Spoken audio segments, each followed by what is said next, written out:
ایک بادشاہ کو کسی نے 2 باز تحفے میں دیے. اس نے اپنی رعایا کو دے دیا کہ بھائی ان کو ذرا ٹرین کرو. ایک خادم آیا اگلے دن, کہتا ہے بادشاہ سلامت, ایک باز تو بہت اونچی اڑان اڑ رہا ہے, دوسرا وہ شاخ پہ بیٹھا ہوا ہے, کھانا کھاتا ہے پھر جا کے بیٹھ جاتا ہے, نہ اڑتا ہے نہ کچھ. اچھا, بڑا پریشان ہوا بھائی, شاید ہو سکتا ہے بیمار ہو.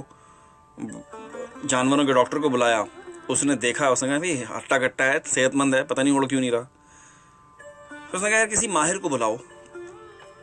دیکھو ایک ماہر کو ڈھونڈا گیا, آیا. اگلے دن باز دوسرے باز کی طرح بہت اونچی اڑان اڑ رہا تھا. بادشاہ بڑا خوش ہوا, اس ماہر کو بلایا, پوچھا بھائی تم نے ایسا کیا کیا جو دوسرا باز جو ہے وہ اڑنا شروع کر دیا. اس نے کہنے لگا میں نے وہ شاخ ہی کاٹ دی جس پہ وہ بیٹھتا تھا. سمپل. ہم بھی اپنے کمفرٹ زون سے اگر باہر نکلنے کی کوشش کریں تو ہم بہت آگے جا سکتے ہیں. راستے بہت نظر آتے ہیں, لیکن ہم اپنے کمفرٹ زون کو چھوڑنا ہی نہیں چاہتے ہیں. جس جگہ پر ہم کھڑے ہوتے ہیں اس جگہ سے ہم ہلنا نہیں چاہتے ہیں.